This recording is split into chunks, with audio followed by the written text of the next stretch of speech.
Monday के दिन सुधरवाएंगे, ठीक है। हाँ, 16 संस्कार वगैरह था। टेस्ट का क्वेश्चन उसको ही मंडे को करवा देंगे, ठीक है।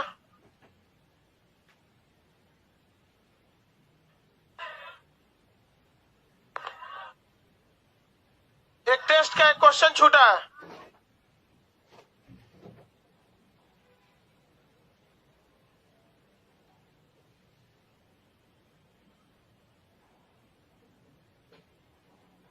हल्ला नहीं करो भाई। एक आदमी खड़ा होकर बोलो ना क्या कह रहा है।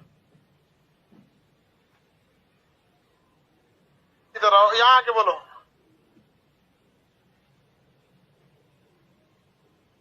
गेट लेट से खुलता है। कितने बजे गेट खुला है? अरे यार आधा घंटा पर 8 बजे। तुम लोग तो 8 बजे किस लिए चले आते हो लोग? चलिए देखते हैं आगे आप कहाँ पर। Santosh Yadav good morning. चलिए जल्दी आप लोग लाइव हो जाइए, आवाज बढ़ाइए। पीछे एक स्पीकर जुड़वा दीजिएगा उन सबको। इस बार लॉकडाउन में सब कनफोड़ आ गया है सब। उन लोग का थोड़ा सा कान गड़बड़ हो गया है।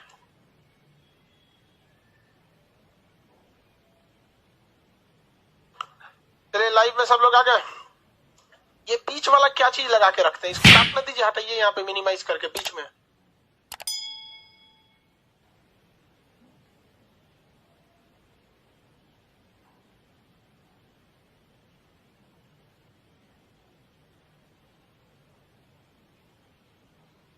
ये नालंदा है कि नवादा? कैमरों में घुस के क्या कर रहे हैं? चलिए वो स्टार्ट करते हैं। हम लोग कल कहाँ तक पढ़ाए थे? थोड़ा सा मटेरियल में मिसप्रिंट है, उसको मंडे के क्लास में बताएंगे।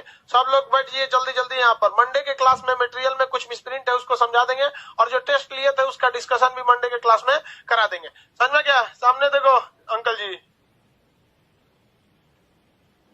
तुझे लेट से मत आया कर, सबका ध्यान भटक जाता है। चलिए ध्यान दीजिए।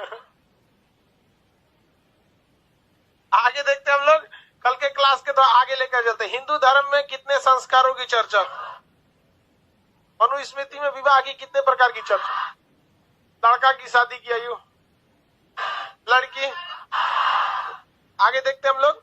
देखिए हिंदू धर्म शास्त्र में जो संस्कार होते हैं वो बहुत पहले से शुरू हो जाते हैं। मतलब जन्म के पहले ही क्या हो जाते हैं? संस्कार शुरू हो जाते हैं। सबसे पहला होता है गर्भाधारण संस्कार, जब बच्चा माँ के पेट में आता है तब।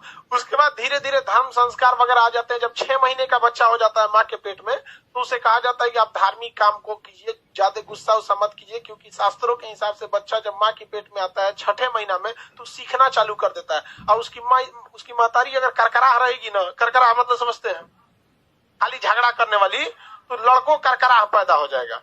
इसलिए कहा जाता है जब 6ठे महीना में लड़का हो जाए ना, तो माँ का स्वभाव एकदम शांत रहना चाहिए, उसे जिज्ञासु रहनी चाहिए। कुछ कुछ मैगजीन किताब नहीं पढ़ी लिखी है तो धार्मिक किताबें पढ़िए, आप कुरान पढ़िए, बाइबिल पढ़िए, गीता पढ़िए, ताकि बच्चा सब क्या है वो सीख रहा है। ऐसा कहा जाता है। तो चंद्री वही में झगड़ा करेगी, उसको कहा जाता है भाई जो जो खाने होने का वैसे तो खाने का मन लड़की को तो हमेशा ही करते रहता है। तो उस समय जो जो खाने होने का मन करता है उस पर विशेष ध्यान देना चाहिए। समझ आ रहा है कि नहीं आ रहा है? किसी को कोई दिक्कत नहीं है? तो ये संस्कार थे। अब कुछ प्रकार के ऋण की चर्चा थी। ऋण कितने प्रकार के थे? 3। कितने प्रकार के ऋण होते थे? 3। एक ऋण होता था देव ऋण, एक देव ऋण, दूसरा ऋषि ऋण और तीसरा पितृ ऋण। देव ऋण, ऋषि ऋण और पितृ ऋण, 3 प्रकार के ऋण की चर्चा थी। हमें देवताओं ने यहाँ पे भेजा है, तो हमें उनके प्रति भी कुछ काम है। सारे जीवों पे हमें क्या करना है? आदर की भावना रखना है। किसी निर्जीव को मतलब मान के चलिए कोई मुंह से बोल नहीं सकता, जानवर ज्यादातर मुंह से कहाँ बोल सकते हैं अपनी पीड़ा को, उसके प्रति भी हमें क्या रखनी है भैया? आदर की भावना रखनी है। ऋषि ऋण, ऋषि का मतलब क्या होगा भैया? उस समय गुरु जी जो होते थे वो भी तो एक तरह के ऋषि थे। आज ना फिजिक्स केमिस्ट्री आ गया है, लेकिन उस समय सब थोड़े था। तो एक तरह का ऋषि ऋण था। तो हमारे प्रति भी आप लोग हमारा भी एक ऋण लेके रखें। यहाँ हम आपको पढ़ाते हैं सीरियसली, तो आपके प्रति मेरे प्रति आपका भी कर्तव्य है कि भाई हम जो आपको मेहनत से पढ़ा रहे हैं तो आप मेहनत से पढ़िए ना। ये आपका भी क्या है, कर्तव्य। पितृ ऋण, आपको अपने माता पिता के प्रति भी अपना एहसानमंद होना है। देखिए माता का भी ऋण है, पिता का भी ऋण है, लेकिन हमारा समाज मातृ सत्तात्मक न होकर कौन सा सत्तात्मक है, पितृ सत्तात्मक है। पितृ सत्तात्मक होने की वजह से हम लोग थोड़ा सा पिता को महत्व ज्यादा दे देते हैं, तो उनके प्रति भी हमारा और आपका कर्तव्य बनता है। देखिए ध्यान से, लाइफ में हमेशा कुछ ऐसा काम कीजिए ताकि माँ बाप का नाम आपसे रोशन हो सके। बचपन में ना मेरी प्रिंसिपल मैडम थी, क्रिश्चियन स्कूल में पढ़े थे, सीबीएसई बोर्ड, पूरे सीबीएसई बोर्ड में थे, अब पूरे बोर्ड में अकेले काला हम थे। तो वो हमें एक बात बहुत बचपन, आज से लगभग 1997-98 में एक बात बोली थी। उस वक्त हम लोग छोटे थे बहुत, तो वो बोली थी कि बेटा देखो, तुमको अगर अपनी पहचान बतानी है ना, तो अपनी पिता का सहारा लेना पड़ता है। सबको इस समाज में अपनी पिता का सहारा लेना पड़ता है। हमें अपनी पहचान बतानी है, कौन है। जैसे आप गांव में जाते हैं, अपनी पहचान क्या बताते हैं, पिता का नाम बताते हो। तो कहती थी कि बेटा तुम लोग ऐसा काम करो ना कि आने वाले 10-20 साल बाद जब तुम बड़े हो, तो जब तुम्हारे पिता को अपनी पहचान बतानी पड़े ना, तो उन्हें अपने पिता का सहारा ना लेना पड़े, बल्कि अपने बेटा का सहारा लेना पड़े कि मैं इनका पिता हूं। तो आप भी याद रखें, आज आपको इतना कामयाब होकर रहना है। मान के चले आप बहुत बड़े अधिकारी बन गए, तो आपके पिताजी आपके दादाजी का नाम बताएंगे, कोई नहीं पहचानेगा। लेकिन अगर आपका नाम बताएंगे, आप अगर सक्सेस रहेंगे तो सब लोग पहचान जाए, अरे बैठे बैठे बैठे बैठे, समझ में, चाय पानी पीजिए। ऐसा काम कीजिए कि माँ बाप का गर्व से सीना चौड़ा हो जाए, कॉलर बाप का एकदम ऊंचा हो जाए। लेकिन लड़का लड़की क्या करेगा, पटना आएगा, उसको प्रेम हो जाएगा, भाग जाएगा, हो गया, इससे भी बाप का नाम होगा, कहेगा हमारी बेटिया भागल थी। अच्छा आप ही है ना, बैठे बैठे लात जूता दे रहे इनके। ये सब चीजें भी थोड़ा सा ध्यान रखना, ये आपका कर्तव्य बनता है। ये ये क्या है, ऋण है। तो ऋण कितने प्रकार के, 3। कौन कौन भैया, देव ऋण, ऋषि ऋण, पितृ ऋण। देव ऋण, ऋषि ऋण, पितृ ऋण। आप सबको भाई पितृ ऋण चुकाना है, बहुत जरूरी है ये सब समाज के। तभी आप क्या हो सकते हैं, आगे जाएंगे। इसके बाद पुरुषार्थ की बात। टोटल कितने पुरुषार्थ, 4। पुरुषार्थ का अर्थ ये नहीं होता है कि मतलब पुरुष ही है तो पुरुषार्थ रहेगा। पुरुषार्थ का मतलब होता है कि आप योग्य हैं या नहीं है। तो पुरुषार्थ कितने प्रकार के, 4। पहला पुरुषार्थ धर्म। पहला क्या है, धर्म। आपको धार्मिक काम, धर्म का मतलब ये देखो भाई, सबसे बड़ा क्या चीज है, हमारे एजुकेशन सिस्टम में कुछ गलती दे दी गई और जो हम लोग उसे मान के बैठ गए। धर्म मतलब हिंदू मुस्लिम नहीं होता है यार, धर्म मतलब होता है कर्म। जैसे मान के चलिए, अगर हमारे पिताजी कहें कि तुम, सपोज कीजिए मेरे पिताजी कहते हैं कि तुम पटना जाओ, माताजी कहते हैं तुम पटना मत जाओ, तो उस स्थिति में हम क्या कहेंगे, हम तो धर्म संकट में फंस गए, मतलब हिंदू मुस्लिम में फंस गए। नहीं बोलते आदमी, मतलब अगर आपको कुछ अजीब चीज हो जाता है तो आप कहते हैं यार धर्म संकट में फंस गए। धर्म का मतलब होता है कर्तव्य। धर्म सेंस क्या है, कर्तव्य। वो तो हम लोग को लड़ाई झगड़ा करना था ना, दंगे फसाद होते कैसे अगर धर्म को हिंदू मुसलमान में नहीं बांटते, तो कैसे हो जाता है। तो धर्म का मतलब क्या होता है, कर्तव्य। समझ में आ गया कि नहीं आ गया। तो यही होता है आपका धर्म संकट। तो कहा गया है कि धर्म ये पुरुषार्थ का पहला गुण है कि आपको कर्तव्य के प्रति निष्ठावान रहना है, चाहे कोई भी रहे, आपको कर्तव्य का पालन एकदम बेहतरीन ढंग से करना है। तो ये आपका पहला पुरुषार्थ होता है। अब हम जैसे हमारा क्या है भाई, अब जैसे हर व्यक्ति का अपना अलग अलग धर्म का मतलब समझ में आ गया, कर्तव्य। हमारा कर्तव्य क्या है, आपको टाइम से पढ़ाएं, अच्छे से समझाएं ताकि आपको छोटी सी छोटी चीजों को समझ में आए, किसी भी तरह का भेदभाव न करें। ऐसा नहीं कि हमारा कोई रिश्तेदार आ जाएगा तो क्या अलग से कुर्सी दे देंगे, दिया। कल को हमारा रिश्तेदार आया था, जमीन पे बैठा था, देखे फोन किया था मामा जी को कि भाई सीढ़ी पे अटके हुए हैं। तो ये हमारा क्या चीज है, धर्म चीज है। ये आपका भी धर्म है, आपका अलग धर्म है। कौन सा आपका अलग धर्म भैया, आपका धर्म क्या है, पढ़ाई का करने का है। सबका अलग अलग है। कभी कोई भेदभाव होता है, नहीं होता। लड़की लोग के साथ भी कोई भेदभाव नहीं होता। कौन सा भेदभाव होता है, सबसे बड़ा भेदभाव आपके साथ यही होता है कि आप लोग का कभी पेट नहीं भर सकता है। जीवन में कुछ आप लोग लेट से आइएगा, आपको गेट खोल दिया जाता है। कोई लड़का लेट से आए बिना पिटाए नहीं जाएगा। आप आइएगा तो आगे एक स्टाफ रहता है, पीछे एक स्टाफ रहता है। बाकी लड़का कुछ आ जाए, फूट जाए, कुछ हो जाए, कोई मतलब नहीं। ये आप लोग के साथ भेदभाव होता है। आप लोग का आई कार्ड कभी छूट भी जाए, सर चैन दीजिए, स्टाफ छोड़ देगा, चलो जा दे दो, लक्ष्मी है। और लड़कों के साथ आई कार्ड छूट गया, अरे पहला कहीं था, कैसे छोड़ दिया रे, भाग यहाँ से। ये भेदभाव होता है। सबसे बड़ा भेदभाव आपके दिमाग में सेट है यहाँ पर। अब कौन चीज करेगा आदमी? आप लोग के लिए लिफ्ट लगवा दे, दूर देगी सब लिफ्ट लगवाएंगे तो वैसे भी सबसे ज्यादा मतलब इज्जत भारत में कहीं, जिस रेलवे लाइन ट्रेन के टिकट पे 200 लोगों की लाइन लगी रहेगी, उसमें एगो लड़की औरत जाएगी, लेडीज टिकट पटना से पाकिस्तान, तुरंत मिल जाता। उसके बाद वो भेदभाव चाहिए, है कि नहीं? देखिए बात समझिए ध्यान से, औरत की जिंदगी में कभी तकलीफ पुरुष की वजह से नहीं आता है। औरत का दुश्मन बन के बैठी है, ये वास्तविकता है। भले वो दोष डालती हैं पुरुषों पे।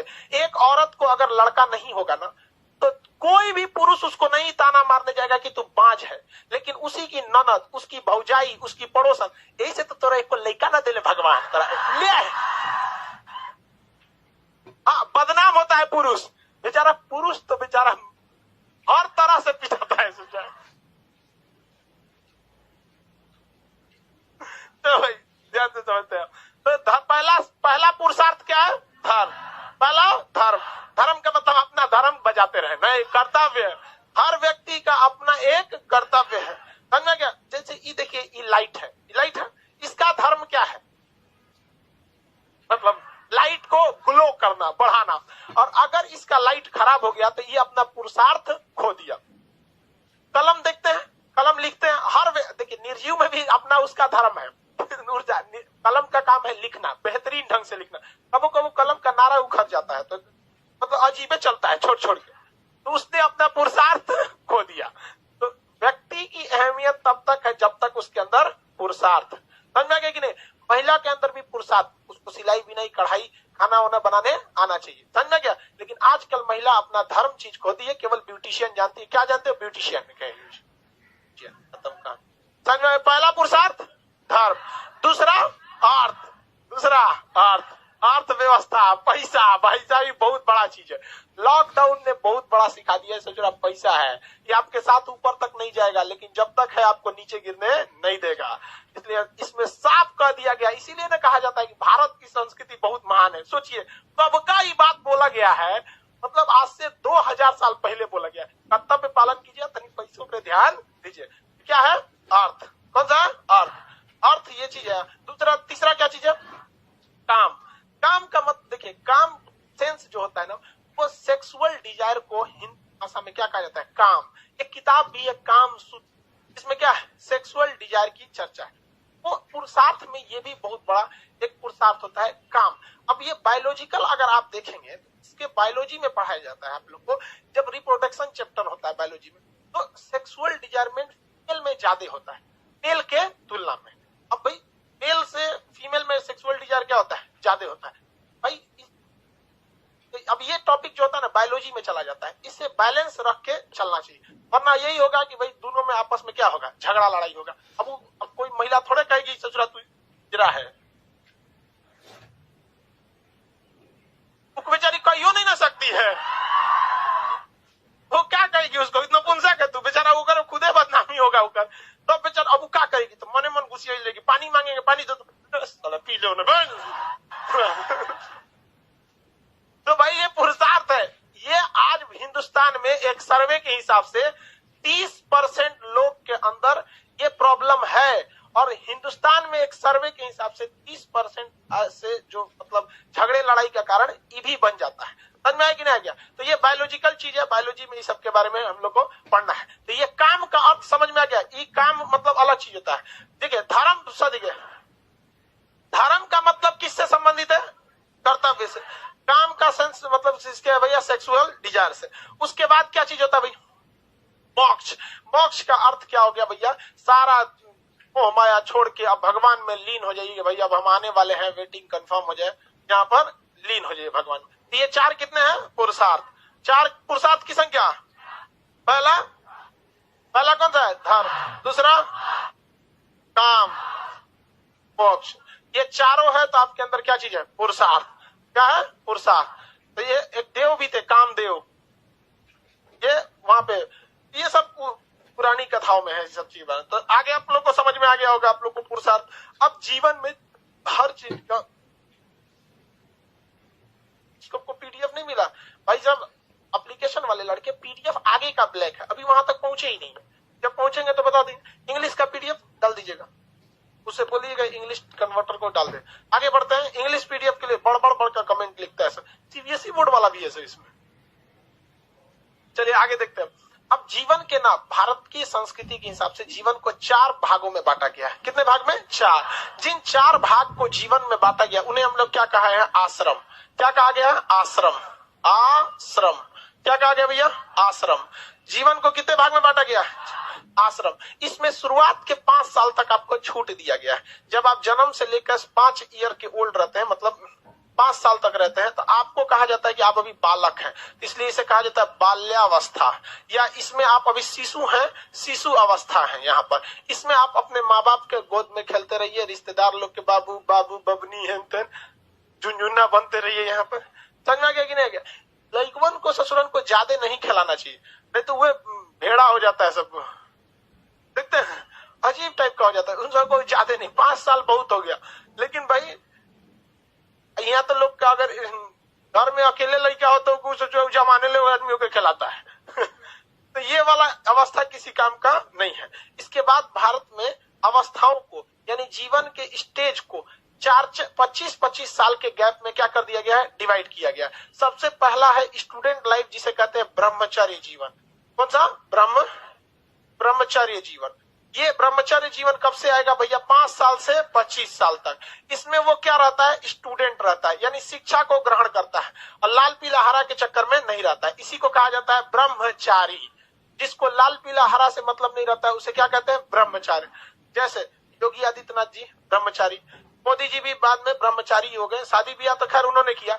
हनुमान जी ब्रह्मचारी के सबसे बड़े, समझ गया कि नहीं? अरे हमरा ब्रह्मचारी नहीं रहना है, हमरा ब्याह होने वाला बकलोल कहीं का अरे यार, तो हनुमान जी का कभी नहीं हुआ शादी ब्याह, वो ब्रह्मचारी थे। हमरा ब्रह्मचारी नहीं रहना है, बकलोल कहीं का चलिए ध्यान से देखते हैं आगे। देखो भाई, पहला क्या था? ब्रह्मचारी जीवन। ब्रह्मचर्य जीवन, ब्रह्मचर्य जीवन में 5 से कितने साल तक? 5 से 25 साल। इसमें आपको क्या नहीं करना है? लाल पीला हरा नहीं करना है। इसमें फुल फोकस किस पे करना है? शिक्षा पे करना है, पढ़ाई लिखाई पर। पहले इसलिए भारत में स्टूडेंट को पढ़ने के लिए गुरुकुल में भेज दिया जाता था। वहां केवल क्या थे?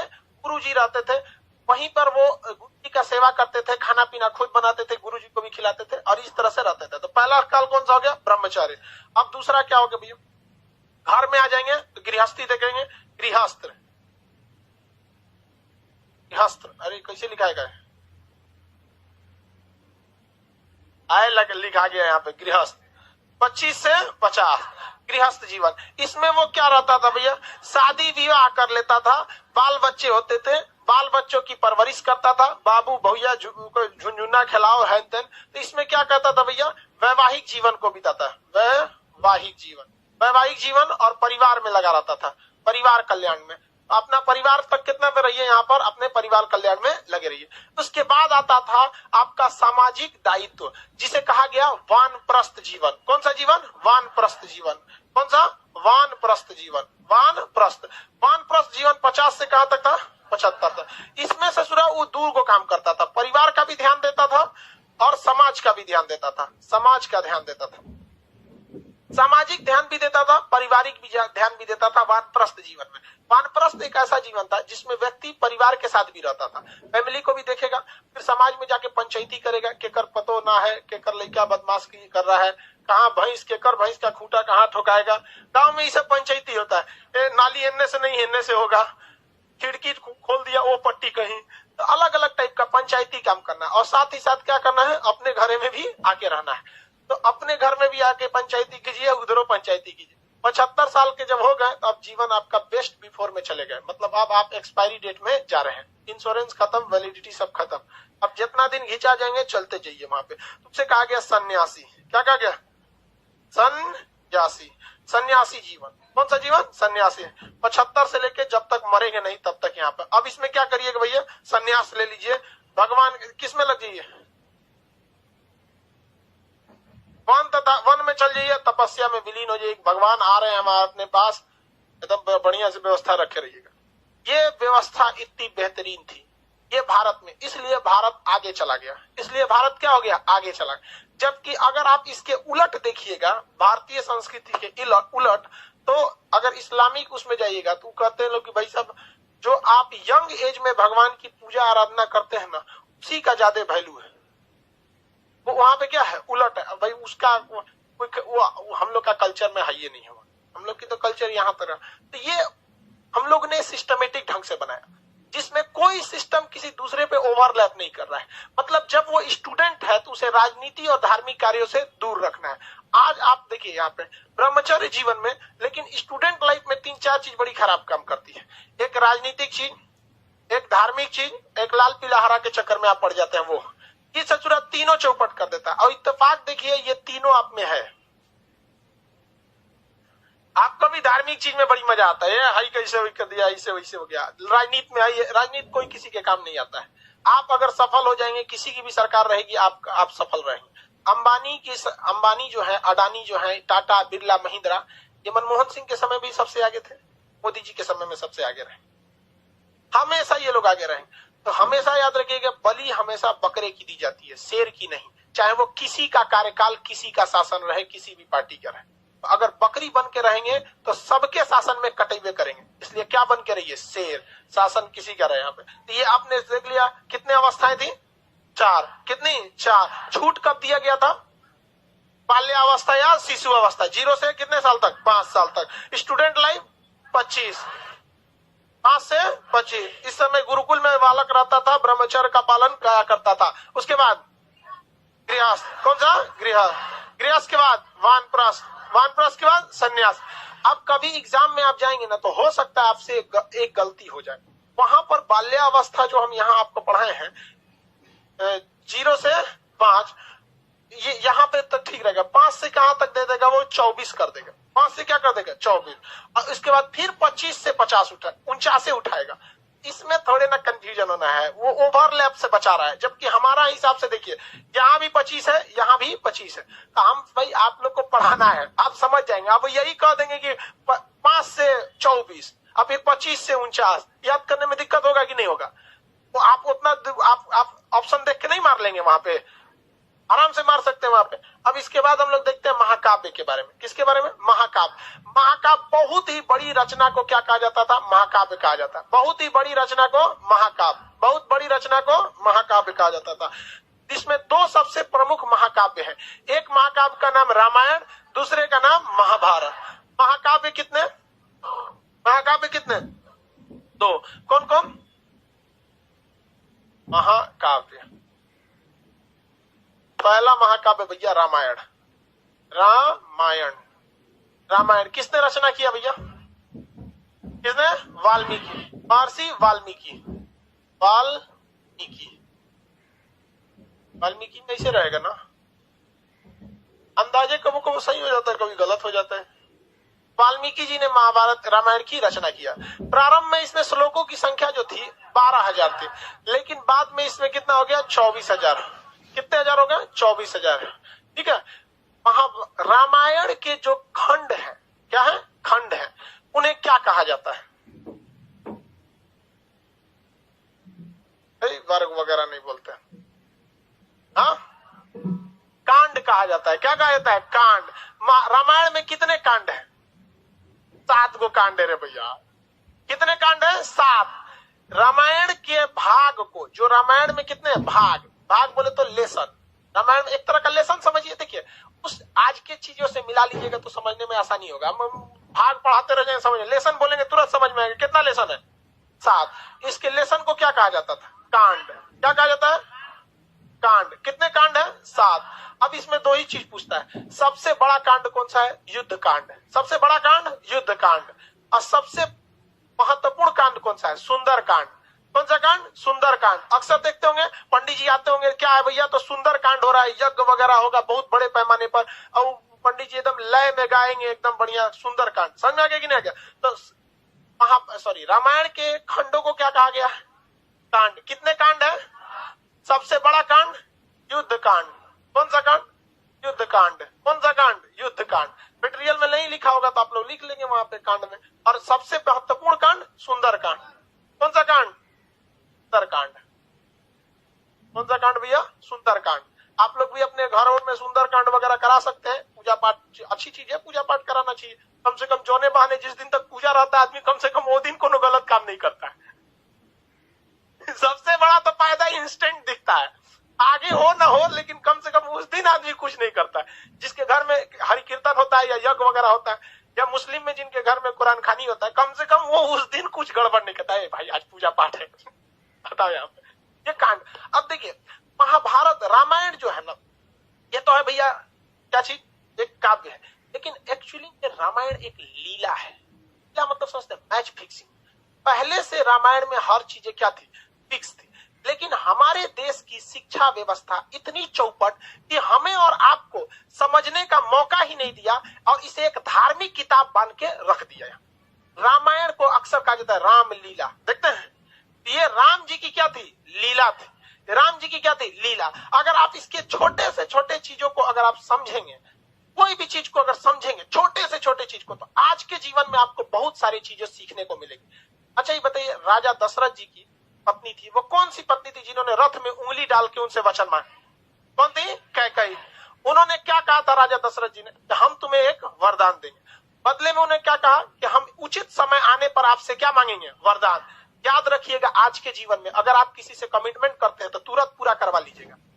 ऐसा मत कहिएगा कि उचित समय आने पे हम तुम्हारे लिए करेंगे, वरना आने वाले समय राजा दशरथ जी की मृत्यु का कारण भी बने थे राम जी का वनवास। कौन बर्दाश्त करेगा वहां पे? राम जी का। लक्ष्मण जी को तो वनवास नहीं था, वो तो साथ में चले गए थे, भाई के स्नेह में चले गए थे कि नहीं? तो ये आप इसका ध्यान रखिए, ये क्या चीज था? ये आने वाले कलयुग के लोगों को दिखाने के लिए एक प्रेरणा की स्रोत थी।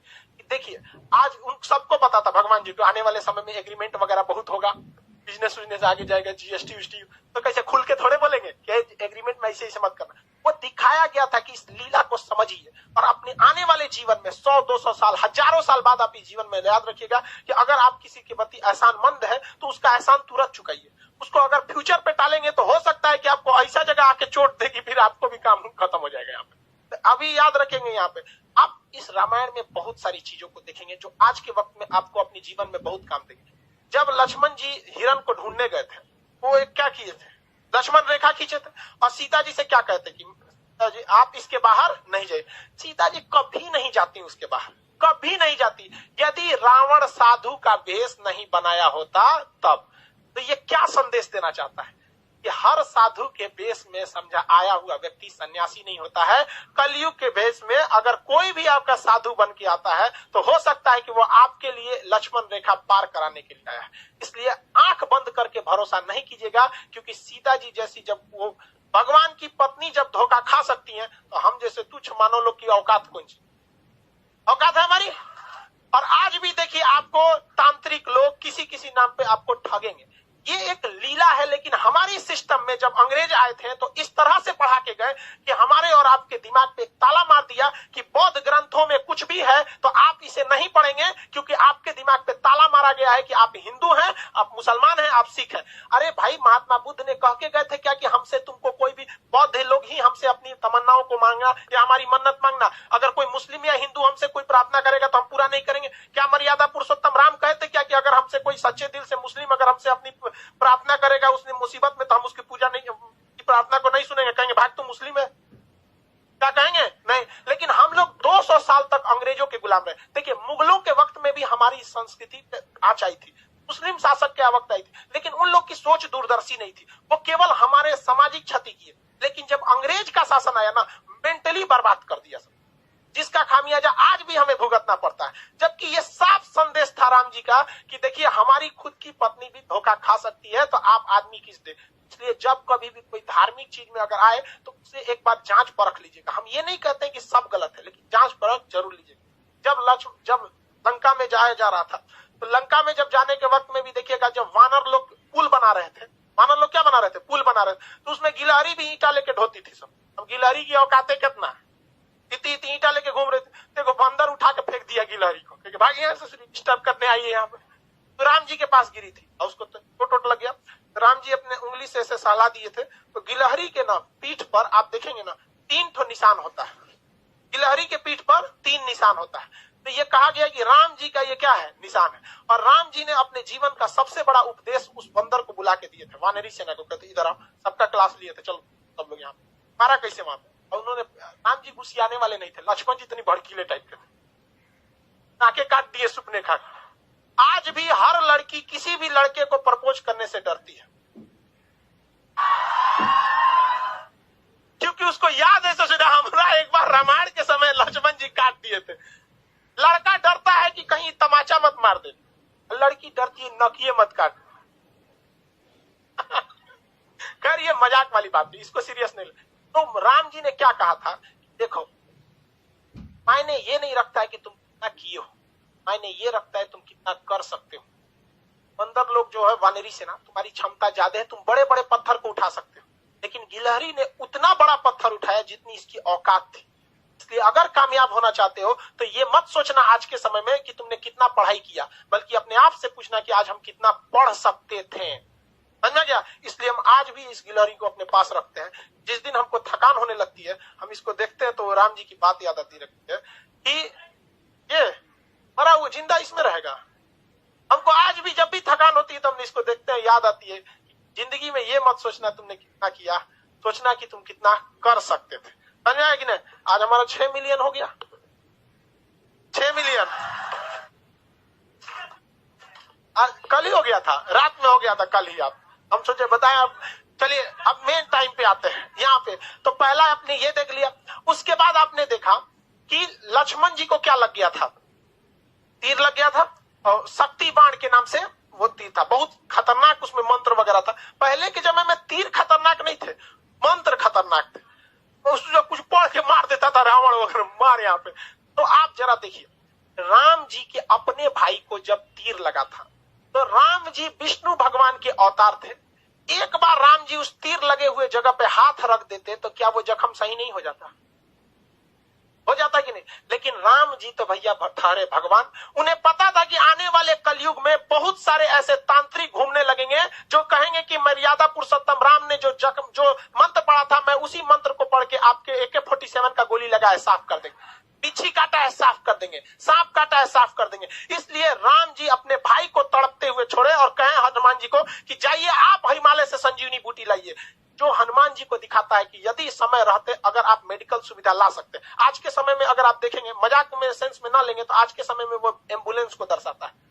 आप इसे मजाक के सेंस में ना लेंगे तो आज के समय में एम्बुलेंस को दर्शाता है और मेडिकल दवाओं को दिखाता है कि अगर आपको कोई तकलीफ है तो आप तुरंत जाइए डॉक्टर के पास, देर मत कीजिए और दवाइयां लाइए। वरना राम जी को क्या, आपको क्या लगता था राम जी के पास शक्ति ना है? अरे भाई साहब, बड़का बड़का लीला करके यहाँ पे जो दिखाता है। लेकिन आज के समय में हम लोग, क्योंकि भारत अंग्रेजों को पता था कि भारतीयों का शास्त्र में ऐसा चीज है कि अगर ये सचुरा पूरा अच्छा से जान जाएगा सब ना, तो हमारे इंग्लैंड को पीछे छोड़ के चल जाएगा।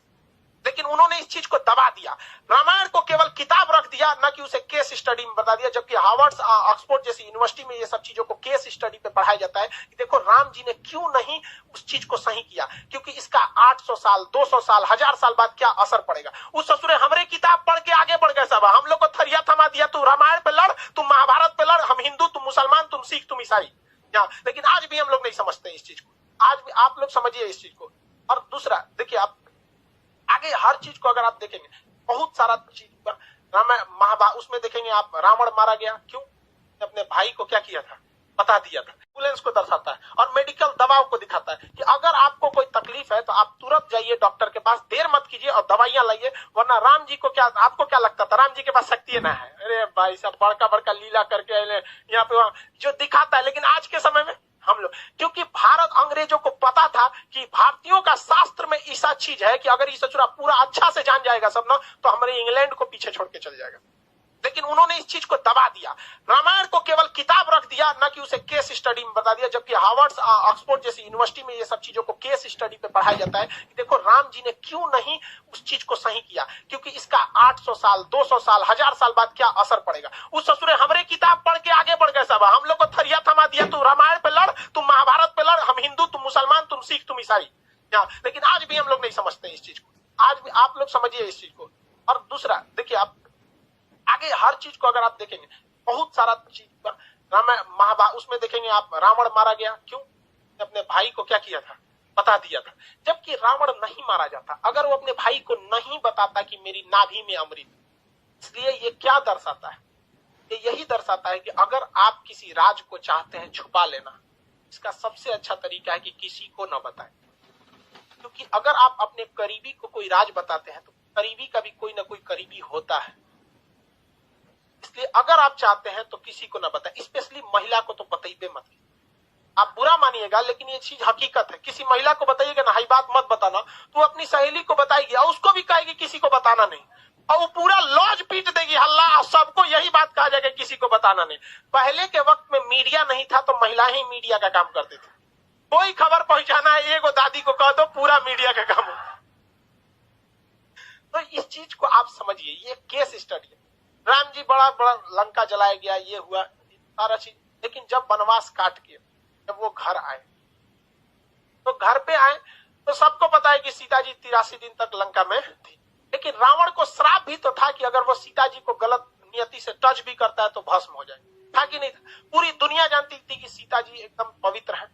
लेकिन जब वो अयोध्या पहुंची तो राम जी लोगों ने सवाल उठा दिया कि सीता जी को अग्नि परीक्षा देनी पड़ी। सवाल उठाया गया था कि नहीं उठाया? तो राम जी कभी नहीं चाहते थे कि वो अपनी पत्नी को, जगत जननी मां सीता को, वो अग्नि परीक्षा में बैठाएं। लेकिन समाज में आकर उन्होंने कहा कि 90% लोग को विश्वास है कि सीता जी क्या है, एकदम पवित्र है। इवन कि अशोक वाटिका में रावण रखा था तो उसके अंदर भी बहुत ज्यादा इंसानियत थी। और कहा भी, मतलब एक रावण के, बहुत से लोग रावण की इंसानियत को भी कहते हैं और कहते भी है कि सीता जी को पवित्र लौटाया गया था। तो ये राम जी की मर्यादा, राम जी की बहादुरी तो थी ही, लेकिन इससे कहीं ज्यादा रावण की इंसानियत भी थी। और जो दशहरा के दिन रावण को जलाते हैं तो एक कोटेशन आता है, ये रावण भी बोलता है, मुझे आग लगाने वालों जरा ये बताओ इस भीड़ में राम कौन है। लेकिन हम लोग दशहरे में उस रावण को जलाते हैं। हकीकत देखिएगा तो उससे नीच और आदमी आज हम लोग बन के बैठे।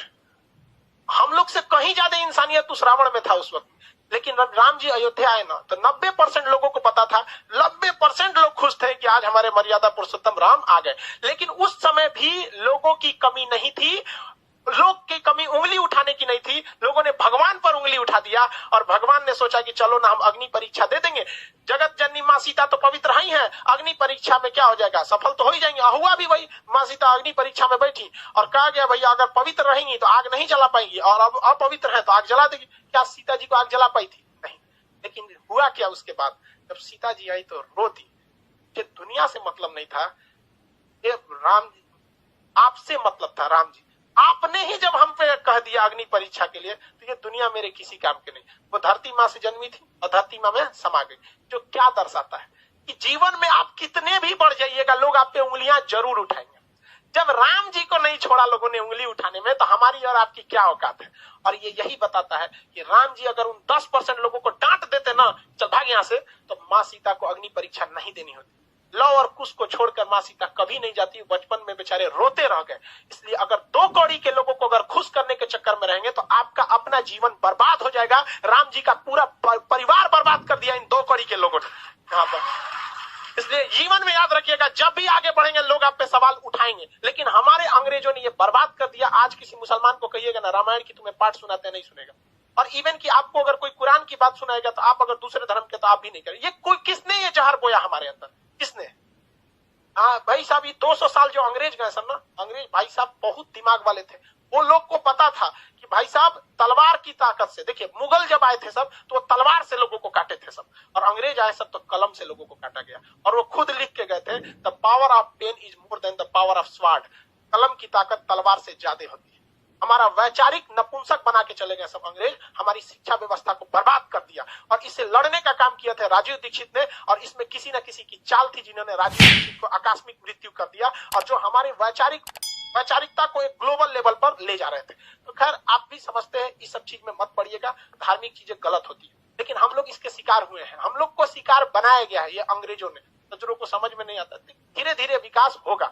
लेकिन आप अगर समाज को देखेंगे ना तो समाज का एक ऐसा हिस्सा है जो अब इस सब चीजों से हट रहा है। उसे नहीं मतलब है कि धार्मिक चीजें क्या है, हिंदू मुस्लिम सिख ईसाई क्या है, वो अब इंटेलेक्चुअल पे जा रहा है। लेकिन समाज का एक हिस्सा ऐसा भी है जो ससुरा इसमें और ज्यादा क्या होते जा रहा है, बनते जा रहा है। यार आप पढ़े लिखे हैं, आप इस चीज को समझिएगा। तो रामायण क्या है, एक तरह की लीला है जो बताता है कि भाई साहब आप सबको संतुष्ट नहीं कर सकते। बेहोश हो गया क्या कोई? अभी के समय में मोदी जी सबको बना रहे हैं। देखिए बाबू आप ध्यान से समझिए, ऐसा नहीं है, बैठिए। देखिए आप अगर आप पॉलिटिकली देखिएगा तो शायद हम और आप भी अगर प्रधानमंत्री रहेंगे ना तो शायद बहुत मुश्किल हो जाएगा हमारे और आपके करने के लिए, क्योंकि वहां बैठे हुए आप लोग, अब जैसे सोचिए वहां बैठे, आपको बैठने के लिए सीट नहीं मिला है, यहाँ लड़के जमीन पे बैठे हैं, आपकी शिकायत है गेट खोलना, लेकिन सब अपनी शिकायत जानता है, किसी को पता हमारा सामने तकलीफ कोई। तो जब आप एक बड़े लीडर हो जाते हैं ना, एक और रही बात मोदी जी की, कहते हैं कि मोदी जी भी मतलब ये कर रहे हैं, सबसे बड़ा इस देश में करप्शन का काम किसने किया था? अंग्रेजों ने किया था। देखिए ध्यान से, उन्होंने किस तरह से चोट किया था। उन्होंने क्या किया कि जब भारत में कहीं भी गलत काम होता था और कोई भी व्यक्ति उस गलत काम के खिलाफ आवाज उठाता था तो उसके घर को जला देते थे सब अंग्रेज, और उनको अंडमान निकोबार में ले जाके फांसी दे देते थे सब। और ये काम उन्होंने 200 साल तक किया। 200 साल में 4 पीढ़ियां आ जाती है, क्योंकि एक पीढ़ी व्यक्ति की लगभग 50 मानी जाती है कि 50 साल के बाद आदमी किसी काम का नहीं रह जाता है। तो 4 पीढ़ियों के अंदर अंग्रेजों ने थोड़ा थोड़ा स्वीट पॉइजन देते गए कि तुम गलत के खिलाफ आवाज मत उठाओ, मत उठाओ, मत उठाओ, तुम्हारा घर तोड़ दिया जाएगा, घर जला दिया जाएगा, फांसी दे दिया जाएगा, जेल डाल दिया जाएगा। 4 पीढ़ियों के बाद जब हमें आजादी मिली तो हमारे अंदर वो डीएनए में ये डर घुस चुका है। हमारे सामने हमारे गांव का 2 कौड़ी का मुखिया नाली बनाता है तो उसमें 12 एक का सीमेंट का मसाला डालता है, लेकिन हम आवाज नहीं उठा पाते हैं। अगर हर गांव से आवाज उठने लगे तो किसी के बाप की औकात नहीं जो गलत काम कर सके। करप्शन तो हम लोग बढ़ाते हैं, हमें डर है। हम सवाल उठाते हैं अपने प्रधानमंत्री पे, हम सवाल उठाते हैं मुख्यमंत्री पे, अपने पे सवाल उठाएं कि हमारी औकात नहीं है कि हम अपने मुखिया के सामने आवाज उठा सके। और ये जो लोग कहते हैं करप्शन वाले, ये गांधी को गाली देते हैं। गुलामी में वही गांधी था जो अंग्रेजों की महारानी के खिलाफ आवाज उठा दिया था कि तुम गलत हो, और हम लोग अपने मुखिया के खिलाफ आवाज नहीं उठा पाते। ये वैचारिक नपुंसक बना के चले गए अंग्रेज हमें। ये हम आप उठा सकते हैं? आपको नहीं पता आपके गांव में ऐसे मुखिया ने गलत काम किया, सड़क का पैसा लूट लिया, आपके सामने लिखा, लेकिन पूछ सकते हैं? नहीं पूछ सकते। आप पूछेंगे क्यों? नरेंद्र मोदी से, क्योंकि पता है कि वो कुछ नहीं कर सकता है। आपको लोकतंत्र में रहते हैं, लेकिन मुखिया के सवाल नहीं पूछ सकते। जानते हैं मुखिया कल को उठवा लेगा आपसे, उठवा लेगा कि नहीं उठा लेगा? आप नीतीश कुमार को अगर याद देते हैं, क्योंकि जानते हैं कि वो बेचारा, उनका संविधान ने हाथ बांध के रखा है, कुछ नहीं कर सकता। अपने गांव के वार्ड मेंबर को कुछ नहीं कर सकते। उठा लेगा, राते को धो देगा 4 लाठी, शांत दे देगा और सब गांधीगिरी निकल जाएगा वहां। जिस दिन भारत के 120 करोड़ 130 करोड़ लोगों के 260 करोड़ हाथ एक साथ अगर उठ जाए करप्शन के खिलाफ, किसी के बाप की औकात नहीं है जो भारत मां का 1 रुपया लूट के दिखा सके। लेकिन हम लोग क्या कर सकते हैं? हमारे जैसे टीचर ज्यादा जान फड़फड़ाएगा तो मरवा देगा सब ससुरा हमरों को। ज्यादा राजीव दीक्षित भी अंग्रेजों के खिलाफ ऐसे ही उड़ रहे थे। वो 200 साल पहले की चीजों को उठाए थे, हमारे उड़ा देगा सर। यहाँ पहले ही 6-7 को बम चल चुका है। लेकिन ऐसा नहीं है हमारे। आप देखिए, बम चलने से पहले भी जो मेरी विचारधारा थी और आज भी वही है। हम जितना हो सके अंग्रेजों ने जो जहर दिया था उसको निकालने का हम काम करेंगे। आखिरी सांस तक जब तक रहेगा, इन अंग्रेजों की जो वैचारिक गतिरोध हमारे साथ दे के गए हैं उसे निकालने का कोशिश करेंगे। एक भी भारत मां के संतान को अगर हम सही रास्ते पे लाएंगे तो हम समझेंगे मेरा जीवन सफल हो गया। ये आपका कर्तव्य बनता है, आप इसे आवाज उठाइए। और आज कोई कुछ नहीं कर सकता है, कोई कुछ नहीं कर सकता है। अरे भाई, अंग्रेज जब हम लोग लड़ के गुलामी ले लिए, गुलामी से आजादी हो गई, तो मुखिया कौन चीज? लेकिन आप इसके खिलाफ आवाज नहीं उठाते हैं। आवाज तब उठाइएगा जब आप अपने गांव को सुधार सकते हैं, तब जब आप अपने गांव को सुधारने में तकलीफ होती है। अरे देश के प्रधानमंत्री को देश सुधारने में कितनी तकलीफ, बहुत टाइम लग। इसी की बात करते हैं। हमको मोदी जी से कोई एक वीडियो बनाए थे हम, लड़का कमेंट किया था, सर आप मोदी जी के भक्त हो गए। तो एक लड़का उसका रिप्लाई दिया था, कल वाला वीडियो देख लो। हम मिडिल वाला काम नहीं करते, हाँ या ना। जब जब कोई गलती सरकार से होती है, किसान आंदोलन चीज, हम सीधा विरोध कर देते हैं। चाहे अगर गलत है तो गलत, सही है तो सही। बीच वाला रास्ता हम अंग्रेज वाला काम नहीं करते हैं, नहीं होता है। आप भी आवाज उठाइए। आप मेरे ख्याल से आप आप रामायण समझ गए। हाँ, इसको कहानी मत समझिए। क्या है ये? लीला है। समझ आ गया? लीला तो कहते हैं राम लीला। तो ये रामायण में कितने कांड है? सबसे बड़ा कांड, सबसे प्रमुख कांड, सबसे प्रमुख उत्तरकांड। अब दूसरा देखते हैं हम लोग रामायण के बाद महाभारत। कौन सा? महाभारत। महाभारत को किसने लिखा?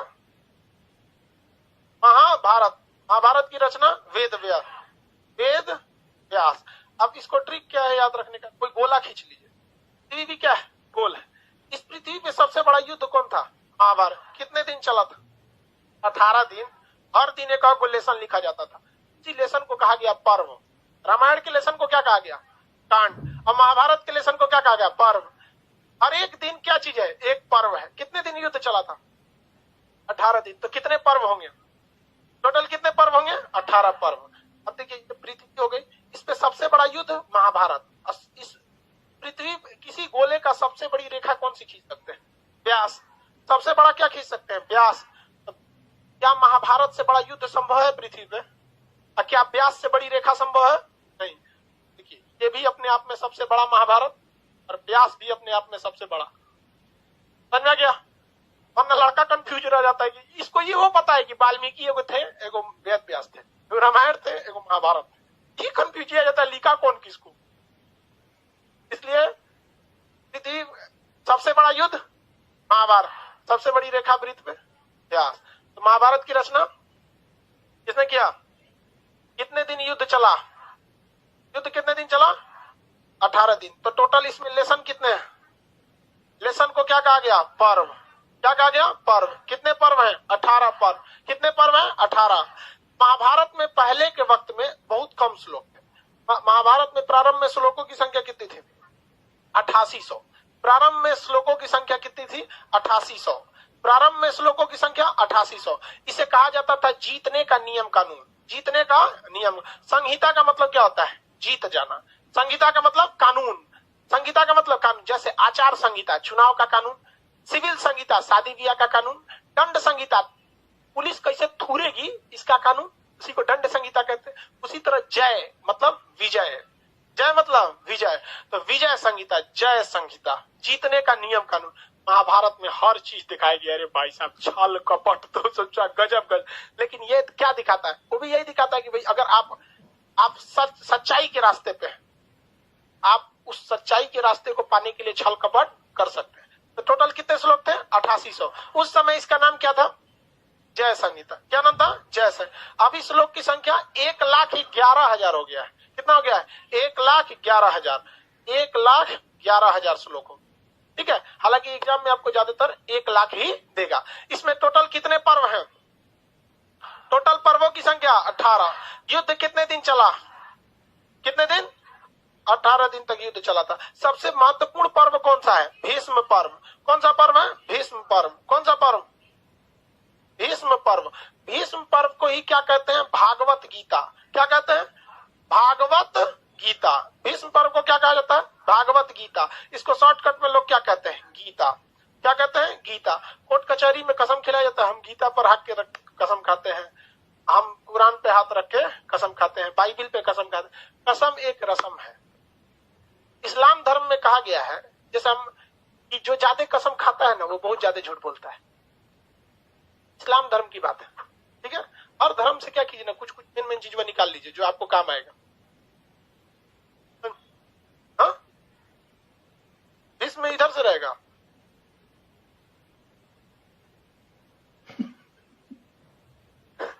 उसको मात्रा कम लग रहा था, अब खुश और बना दे। चलिए ध्यान दे, मात्रा को गोली मारी यहाँ पे। भीष्म पर्व समझ में आ गया? सबसे महत्वपूर्ण पर्व कौन सा है? भीष्म पर्व। भीष्म पर्व में क्या होता है भैया? भागवत गीता कहा जाता है। इसी को हम क्या कहते हैं? गीता। इसमें है क्या एक्चुअली में? अगर आप ध्यान से देखेंगे ना, अगर बहुत गहराई से, तो आपको ये समझ में आएगा ना, गीता एक क्वेश्चन बैंक है। गीता एक क्वेश्चन बैंक है। जब जब अर्जुन जी को कोई समस्या आई है, पीछे बैठे थे उनके सारथी बन के कौन? कृष्ण भगवान आराम से समझा रहे थे। हाँ, कृष्ण, राम जी नहीं, कृष्ण भगवान हाँ वो सारथी थे, वो आगे बैठे थे। तो मतलब वो उनको क्या कर रहे थे, गाइड कर रहे थे कि भाई देखो अर्जुन, ऐसे ऐसे टेंशन मत लो, मरणम मंगलम यत्र यभूतिश्च यभूषणम कौपीनम यत्र कौशयम साकाशी कीन्मिते बंधनम मरणम वापी जयो वापी पराजय उभयत्र समो वीर, वीर भाव ही वीरता। मतलब नहीं समझा तुम लोग, कोई बात नहीं, मत समझो। बंधनम मरणम वापी जयो वापी, बंधन हो या मरण हो, बंधनम मरणम वापी जयो वापी, जीत हो या हार हो, उभयत्र समो हो, इन दोनों ही परिस्थितियों में, उभयत्र समो वीरः, वीर भाव ही वीरता, इन दोनों परिस्थितियों में वीर हमेशा एक समान रहते हैं और वीर भावना ही वीरता कहलाती। यानी अगर तुम्हारे घर में अगर किसी की शादी हो रही हो और तुम्हारे घर में किसी की मृत्यु हो गई हो और अगर तुम वीर हो तो तुम दोनों ही परिस्थितियों में समान रहोगे, जीत हो या हार हो दोनों परिस्थितियों में समान रहोगे। क्योंकि अगर तुम जीते गए तो इस धरती को भोगोगे और अगर इस धर्म युद्ध में लड़ते लड़ते अगर तुम मारे जाते हो तो तुम पृथ्वी को छोड़कर स्वर्ग को भोगोगे। इसलिए निसंदेह तुम अर्जुन इस धर्म युद्ध में लड़ो, क्योंकि यह युद्ध धर्म युद्ध है। फिर भी बता दिए, धर्म का मतलब जाति नहीं, कर्म का बात है। वो दोनों के गुरु से द्रोणाचार्य के खिलाफ लड़ा जा रहा था। सोचिए, स्टूडेंट मार दिया गुरुजी को। हालांकि द्रोणाचार्य को तो हटाया गया था छल के द्वारा, वो अश्वस्थामा हतोहता करके, हाथी वगैरह, तो खैर वो अलग बात थी वहां पे। लेकिन वो क्या कह रहे थे कि जब बात सच्चाई की आती है ना तो एकदम क्या करो, लड़ो वहां पे। वही इस सबको भी एगो कहता है। तब महाभारत वगैरह में बहुत उससे और बड़का है महाभारत। गीता वगैरह समझ में आ गया। सबसे बड़ा पर्व कौन सा? भीष्म। सबसे बड़ा पर्व भीष्म पर्व। रामायण के भाग को क्या कहा जाता है? रामायण के भाग को टोटल कितने कांड है? सबसे बड़ा कांड, सबसे महत्वपूर्ण कांड सुंदर कांड। भीष्म पर्व का आज का नाम क्या है? गीता या भागवत गीता, गीता या भागवत गीता। समझ में आ गया? महाकाव्य की संख्या कितनी है? 2। महाकाव्य की संख्या 2। आगे बढ़ जाए। टोटल जो साहित्यिक स्रोत थे वो आपको लगभग हमने कंप्लीट कर दिए। आप ध्यान से देखेंगे साहित्यिक स्रोत कितने टाइप के थे।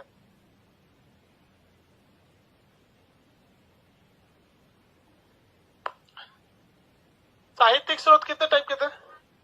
2। एक कौन सा था? धार्मिक स्रोत। एक गैर धार्मिक।